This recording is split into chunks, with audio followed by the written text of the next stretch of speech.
kuja kumuunga mkono ndugu yao Chama pamoja na Yusuf Kagoma. Timu yetu ilikuwa na waha wanne leo. Wa kwanza alikuwa ni Matola ambaye ni muha mkuu.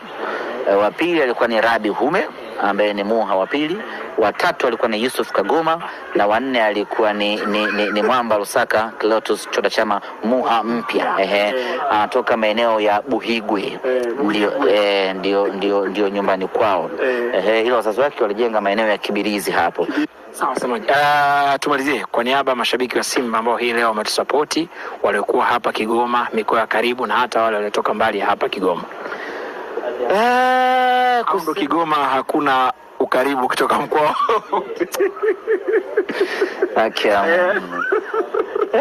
Kwanza kwa niaba ya Mwamba Lusaka Chama, tunawashukuru ndugu zake na Chama ambao ni waha wa hapa Kigoma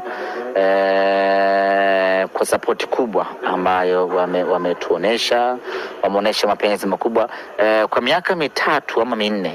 Uwanja wa Lake Tanganyika haujawahi kujaa namna ile. Simba ukija na hata timu nyingine zikija hazijawahi kujaza uwanja wa Lake Tanganyika na